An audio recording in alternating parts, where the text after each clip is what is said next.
In this video, we'll talk about sigma notation. So I want to begin by defining what it is. So I'm going to write this symbol, which is the Greek letter sigma. Underneath it, I'll write I equals m. At the top, I'll write n. And then to the side, I'll write a subscript I. So I mentioned that this symbol is a Greek letter. It's the Greek letter sigma. And the way this notation works is a sub I is going to be some formula. And it will start to plug in values into it. So I'm going to first plug in m in for the I to get a subscript m. Then I will start to plug in the next sort of consecutive integer. So after m, the next integer after that would be m plus 1, and I'll plug that in. And I'll keep going like this. Then I'll plug in m plus 2, and I will start to sum these values. So I'm going to sum these, I'm going to sum these, and we keep going like this until we reach the number that's written at the top, the n. So I will plug in the n and get a subscript n. Okay, so in this formula, the m and n are integers with m being less than or equal to n, and the I is what's called the index of summation. The index of summation. So sigma notation is a shorthand way, a shorthand notation to write the sum of a bunch of terms. Okay, so I'm going to highlight this. So here is our definition of what this sigma notation means. Let's do some examples now. Let's evaluate the following sums. So part A has, the way I read this is the sum from I equals 3 to 6 of I squared. So what I do is I first plug in this number at the bottom, the 3. And if I do that, I'll get 3 squared.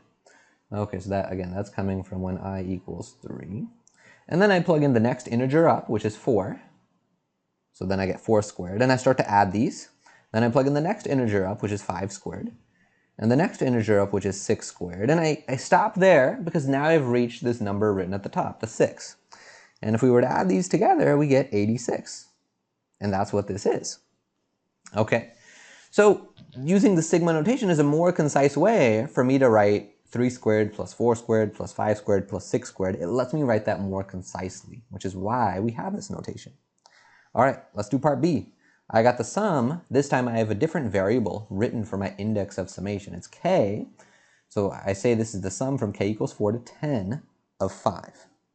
Okay, so with this, there's no k's in this formula. There's just 5. So if I try to plug 4 in, it's like having a constant function. I'll just get 5 out. Okay, so that's what we get when k equals 4. If I now plug in k equals 5, we'll also get 5 out. So that's what we get from k equals 5. And if I plug in k equals 6, I still get 5 out. So I'm going to keep going like this. When I plug in k equals 7, I get 5. When I plug in k equals 8, when I plug in k equals 9, when I plug in k equals 10, and that's when I stop, because now I've reached this top number. So this is 5 times, let's see, I have 4, 5, 6, 7 of these 5s. 5 times 7 is 35. And that's this answer. All right, let's do one final part of this example. So this time I have the sum from j equals 0 to n of the quantity negative x being raised to the 3j power. So if I plug in j equals 0, we'll get negative x to the 0. If I plug in 1, we'll get plus negative x cubed. If I plug in 2, we'll get negative x to the 6th. If I plug in 3, I'll get negative x to the 9, and then I get plus dot dot dot. Eventually, I'll plug in n, so I'll get negative x to the 3n. Okay, and I can simplify a bunch of these terms. So something to the 0 power, that's just going to be 1. This is going to be true as long as the x isn't 0. So I get 1, and then negative x being cubed, that's just going to be minus x to the 3rd, because when I cube the negative, that'll just give me a negative sign. When I do this negative to the 6th power, it'll get rid of the negative sign. So I'll get plus x to the 6th. Then I have an odd power, so I'll have minus x to the 9, and then plus dot dot dot. For the very last term, I don't know if this exponent is positive or negative. It depends on the n. So the best I can do is just keep it as is, plus negative x to the 3n power. and that's this sum. Okay, so I want to end this video by stating a theorem that'll give us nice formulas for a bunch of sigma notation things. So the theorem says if I let c be a constant and n be a positive integer, then the first formula is if I do the sum from I equals 1 to n of 1, what does this equal? So I'm going to give a reason for this, and after I give the reason, I'll know what it is. But for this one, the sum.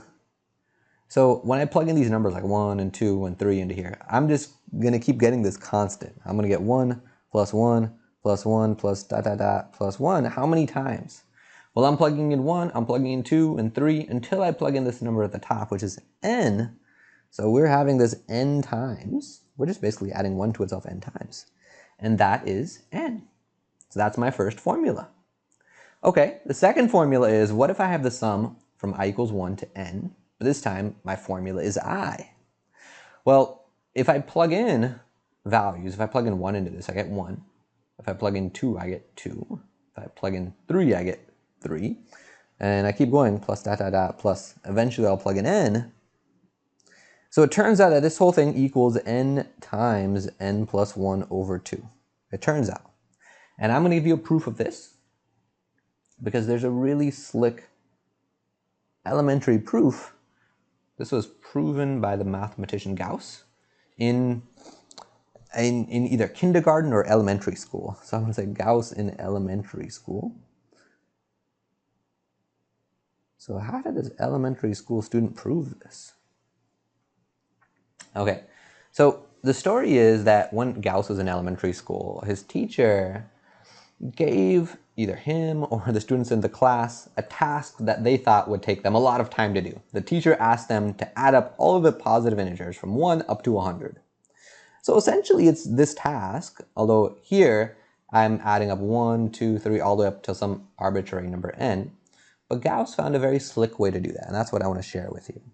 So the idea is I'm going to let this whole sum, 1 plus 2 plus 3 plus dot dot dot plus, I'm going to write one term before the n minus 1, and then plus n. I'm going to call this whole thing s.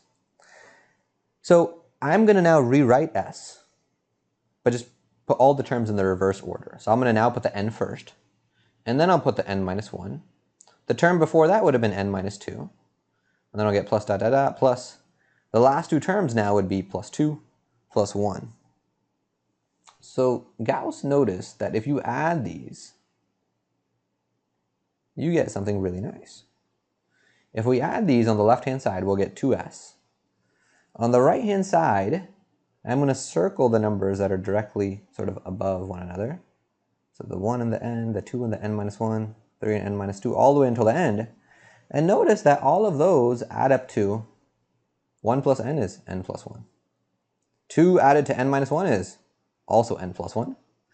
3 added to n minus 2 is also n plus 1. So each of these circles just adds up to n plus 1. So how many circles are there? Well, there's n of them. So this is happening n times, because there's n numbers in this list. Okay, so at this point we know 2s equals, if you just have a constant added to itself n times, that is just n plus 1 times n. And remember, I was interested in knowing what is s? What was this sum? If I divide both sides by 2, I get my answer. S is n plus 1 times n over 2. And that's how Gauss did it. Okay, I'm going to put a smiley face there. We just proved this result. We just proved this cool sigma notation formula. Okay, all right, we're on to formula 3. What if I wanted to do the sum from I equals 1 to n of I squared? This time if I plug in, this is 1 squared plus 2 squared plus 3 squared plus dot dot dot plus n squared. I'm going to tell you what this is. Turns out it is n times n plus 1 times 2n plus 1 over 6. And the proof, at least the most common proof that I know, involves a proof technique called... So the most common proof that I know for this involves a technique called mathematical induction. And that's a topic that I won't cover at all in our class. This is something you typically see in discrete math. Sometimes when calculus is covered during the regular semester, when we have a little bit more time, you might see induction be covered, but I'm not going to do that in our class. I want to focus more on how would we apply this formula, and we'll see that in the next video. Okay, there's also a formula for the sum of cubes. Sum of a bunch of cubes, that's formula 4. Formula 4 is if I have 1 cubed plus 2 cubed plus 3 cubed plus dot dot dot plus n cubed. This one is really similar to the formula that we had here for the sum of I. It turns out it's n plus 1 times n over 2, that whole thing being squared. So it's the same thing that we had, it's just the whole thing is being squared, which is pretty cool. At least I think so. Okay, so the proof of this also involves induction, so I won't give it. All right, and there's a few other formulas I want to end now by stating. So the fifth formula is, if I have the sum from I equals 1 to n of a constant c multiplying my more general formula a sub I can pull that constant to the front, and that will multiply the sum from 1 to n of a sub I. So I think kind of what we expect. And the sixth formula says, if you have the sum from I equals 1 to n of two terms like this, two general formula terms like this, either being added or subtracted, I can split this up as the sum from I equals 1 to n of the first term, and then depending on if this is a plus or a minus, it'll be a plus or a minus, then the sum from I equals 1 to n of the second term. So in terms of our goals, we've finished goal 2, which is applying sigma notation. Where we will really use this is for goal 3. In the next video, we'll use this to find the exact area under a curve.